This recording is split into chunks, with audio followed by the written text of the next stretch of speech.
Okay, the most hated role in gaming. Many weapons are the direct descendants of earlier versions first developed generations ago. The Minutemen of Lexington and Concord used a gun which was the All right, let's talk about tanks in video games. Tanks. One of the key roles in the holy trinity of MMO gaming, and to some degree, like action adventure, like multiplayer RPG games.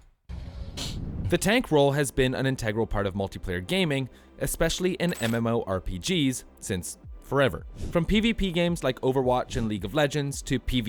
The fact that Overwatch was able to make an FPS and still shoehorn in the Holy Trinity is still hilarious to me. Titles like World of Warcraft and Final Fantasy XIV, tanks are typically the least popular role in gaming, and those who do take on the burden often risk toxicity and ridicule from fellow players. Oh yeah. Everything that everybody else does that isn't the tank, all their actions are dictated by the tank.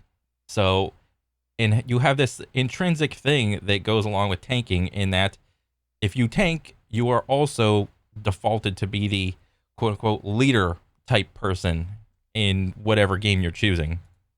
You're a little top. Shut the fuck up. Why is one of the most important video game roles so unpopular? That is what we're going to explore today.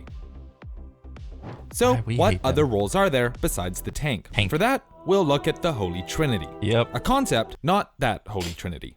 This one is a staple of most MMORPGs. It breaks down into three general roles. DPS, whose focus is dealing damage per second. Yep. This is like, I played a lot of DPS in like whatever game I was playing, like in World of Warcraft or something else, like a couple other games. This was like my most played role. The healers, who keep everyone alive. Yeah. And the tanks. So the whole thing with the healer is that most games, they can do this right, the DPSing, they can kind of do tanks all right, but when it comes to the healer class of the Holy Trinity, a lot of the times, the devs don't really know how to make this as obvious to interact with. Like if you're choosing the DPS, it's like, okay, locate the enemy. They're usually highlighted in some sort of like red or whatever, and then take their health bar from 100% to 0. Okay, great. Healer, you're not really supposed to look at the enemy. You kind of are, but you also have to deal with looking at the enemy and like where they're at and positioning yourself away, like at a line of sight from them. And also concentrating on your teammates. So, depending on what game you're choosing to play with the Holy Trinity, it's either going to be a good experience or a bad experience. Generally, it's, I don't know. I've never just been like, oh, I want to play a healer. It wasn't me. Who soak up damage from enemies. Today, the Holy Trinity remains common and is used in titles like World of Warcraft and Final Fantasy XIV. So, what does playing a tank actually entail? For this, we'll go to Wikipedia. Tank characters deliberately attract enemy attention and attacks, potentially by using in-game mechanics that force them to be targeted to act as a decoy for teammates. Okay, so, I mean, in MMOs, this is like kind of obvious. It's like, who's the tank? Well, it's the guy with the shield or the guy with the most health or the guy with the most armor or so on and so forth. They look like a tank. They look like a unit. But, I mean, even Overwatch does this really well in that if you just look at a character, you can kind of tell who the tanks are and who the tanks aren't. The tanks are usually some sort of like big body characters, and they have some sort of abilities, which are like shields and whatnot, and yeah. Since this requires them to endure concentrated enemy attacks, they typically rely on a high health pool or support by friendly healers to survive while sacrificing their own damage output. Basically, your job is to attract the attention of enemies and make sure that your teammates don't get caught in the line of fire. Because one game I'm gonna say this. One game that I really enjoy is probably going to have to be, what is it, Monster Hunter World, or just Monster Hunter, because there's no real designated tanks. Like, yes, there. What is this? There's like Sword and Shield, Gun Lance, and what's the Charge Blade? I think it is the one that morphs into like the Sword and Shield, and then morphs into like the axe, the big ass axe. Or maybe it's Charge Axe. I don't remember. But those classes are optionally tanks. It's not like it's mandatory to have those as tanks. And when a game can deviate from the Holy Trinity recipe, I think it's really fun. And I think Monster Hunter does a really great job in that. As it's up to you to decide how many monsters you pull and where they'll be positioned, you, by default, also dictate the pace of the raid. Go too fast, healing and damage output won't be enough to keep you alive, and you're going to die. Go too slow, your party is going to get frustrated and move at a snail's pace. Go at just the right speed, and no one will acknowledge that you did anything at all. Plus, if those two things weren't enough pressure already, the success of a raid hinges purely on the tank. If a and also it hinges on the damage, the DPS characters not standing in the bullshit. DPS or a healer dies, you can sometimes get away with it. But almost always, if a tank dies, the run is over. Yeah. For this reason, good tanks are hard to come by. And unless you're a streamer running mythic content with a team of trained professionals, most tanks you meet in matchmaking are not going to be perfect. Like, and you run still. Somebody's standing behind the thing. You're like, nah, I'm going here. Come on! Let's look at an example from World of Warcraft. Oof. Broodkeeper Diurna. While the fight is okay, this is some like retail whale shit. I have no idea who that is. fairly straightforward once you understand the mechanics, it's filled with potential run-enders if the tank isn't ready. First, the party has to destroy a bunch of eggs before they hatch. Okay. While this is pretty easy, you also have to stay at least 50 yards away from the boss to avoid taking unnecessary damage, so the tank has to know what path to take to be efficient. You also have to be aware of a powerful tank debuff that is a potential run-ender. All the while, you're communicating with your team to make sure they're focusing on the right things and drawing aggro from enemies. For less experienced players who haven't practiced the most efficient routes, the fight can be frustrating and difficult. Plus, if we go back to the last part of the Wikipedia definition, it's clear that a tank's success isn't just up to them. They typically rely on a high health pool or support by friendly healers to survive. Although tanks might look like this, they're not invincible. They can only soak up so much damage before they need to be healed, which means if you don't have a good healer, you're going to die. And because you're the tank, you're going to take most of the blame. Which brings us to the social element of being a tank. For the most I mean, he's probably talking about like averages, like the average WoW player is, you know, the average like person like looking for a group to do a mythic or something.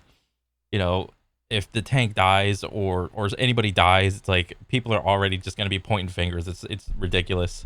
Like, I mean, and this just happens not only in WoW, but it just in all multiplayer type gaming.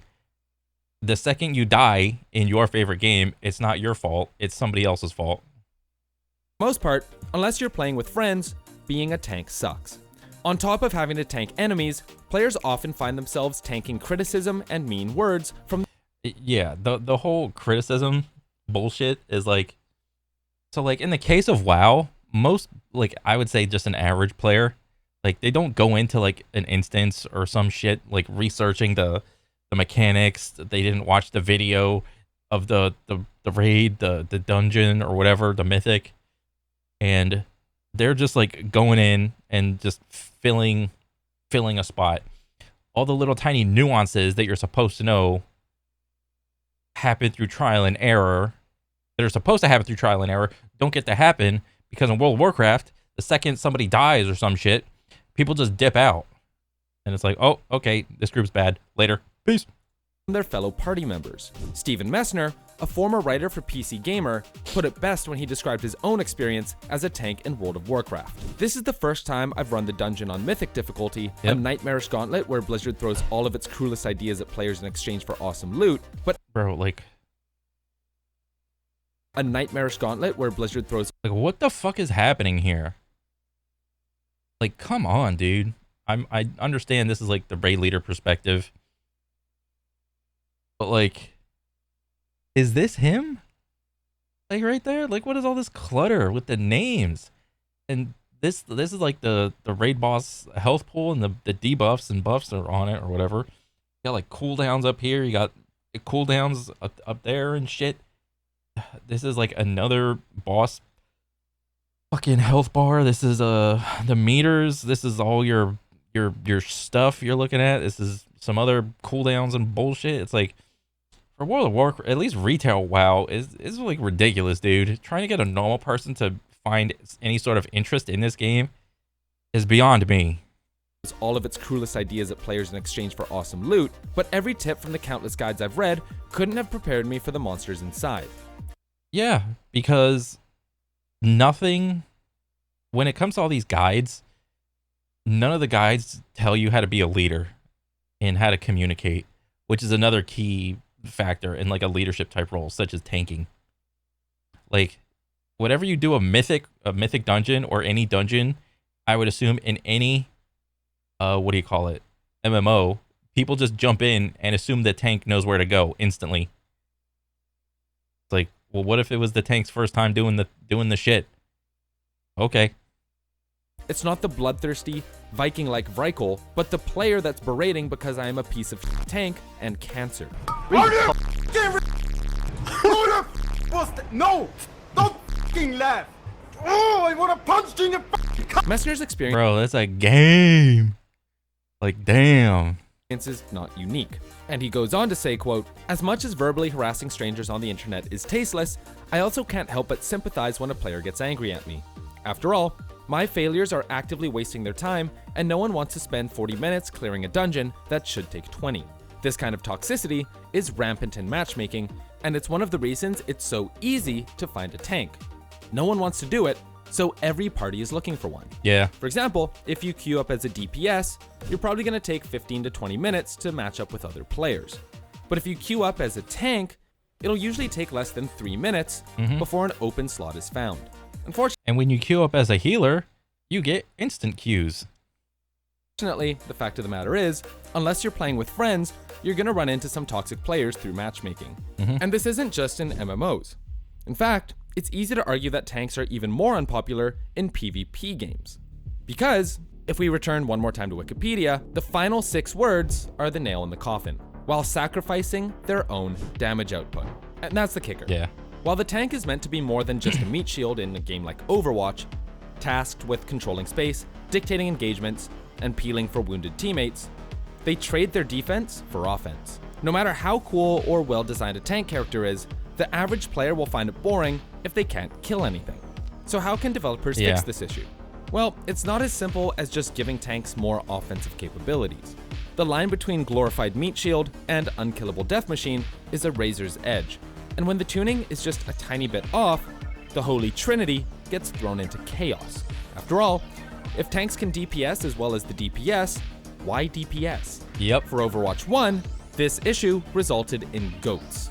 For more than a year, basically every professional team was running 3 tanks and 3 supports, Dang. with every DPS character other than Sombra becoming useless. The reason? Tanks could deal just as much, if not more damage, all the while having the added benefit of being a walking refrigerator. The problem was so bad that they couldn't just change Bro, thank God I didn't play Overwatch in this time. Jesus, that sounds like cancer. the characters, they had to change the way the game was played. First was the role lock, which ensured 2 DPS, 2 healers, and 2 tanks per team, and then in Overwatch 2, they fully transitioned to a 5v5 format. Dang. You as a community cannot figure out how to play that we want you how to play, so we're just going to make the decision for you. All right? And you know what's funny? I'm seeing the same thing happen with Apex. It's so funny. All right? Like with Apex, the BR, and like I've just seen more and more tiny little changes to promote going to the end ring, playing inside the circle, as opposed to playing outside the circle in the orange. They've increased the damage that the ring does. They've what do you call it? Increased or decreased the amount of time that the ring starts to just start closing. And didn't they like increase the speed that the ring closes at a little bit? Yeah, just everything that they do or they're doing, it's like they're hinting at, we don't like how you're playing. You're not playing our game how we intended you to play. So we're gonna force you to play. Maybe not force you, but we're gonna nudge you in the way that we want you to play. Overwatch is just shameless. It's just like, well, fuck that. You just get 2 tank, 2 DPS, 2 heal. Like, eat it or just leave. So that teams couldn't have 2 tanks. Plus, tanks in PvP games share a lot of the same issues as their PvE counterparts. Similarly, in League of Legends, tank champions like Ornn and Maokai seem to flip-flop from being insanely overtuned, simultaneously tanking and dealing the most damage on their team, to being nearly useless, no matter how fed they become. On top of this, tanks in League have to engage fights and peel for DPSs, and if they don't perform perfectly, they're gonna get flamed. The games that truly succeed in implementing tanks are the ones that don't pigeonhole themselves with the traditional Holy Trinity. Yeah. Take the Heavy in Team Fortress 2, for example. He has the most health in the game, but he also has the slowest speed in the game. He has a 50% reduction in knockback, but is a sitting duck for snipers. He can dish out a decent amount of damage, but easily gets outmaneuvered by scouts. Because TF2 doesn't have a set DPS, healer, and tank role, the Heavy isn't a mandatory character to have in your comp. But when you do include him, he's balanced and synergizes well with the medic, as God intended.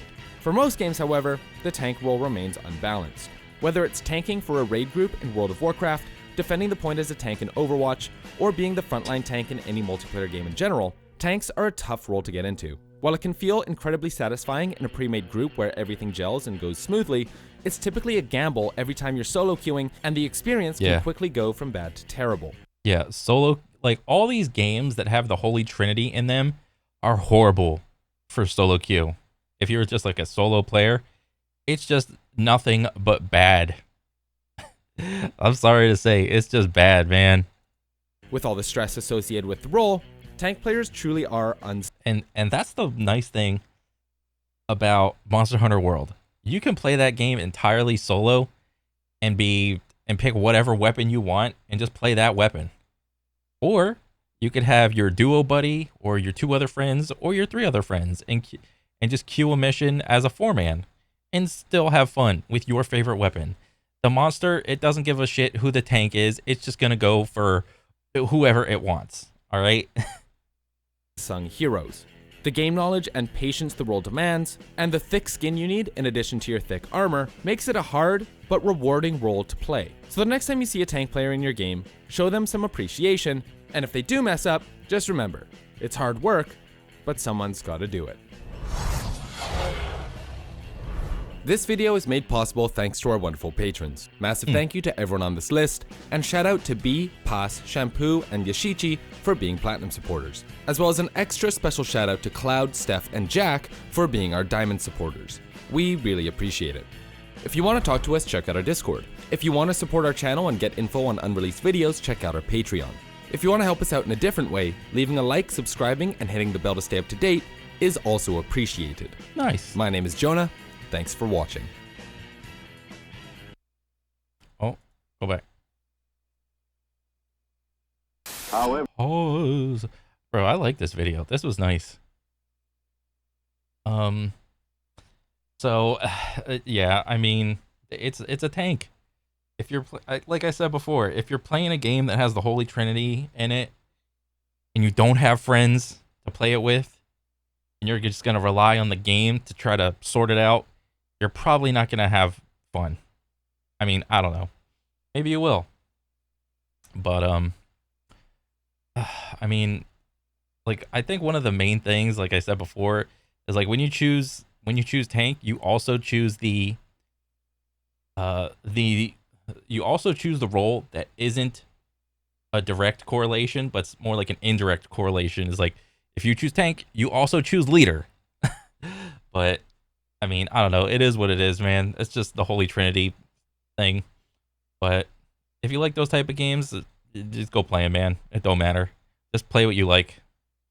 But no, I thought this video was cool from Action Esports. I've never seen him or watched anything from him. But yeah, I liked it. I want to go check out some more stuff. But yeah, that's pretty much it. All right. So I'll catch you guys on the next one. Peace.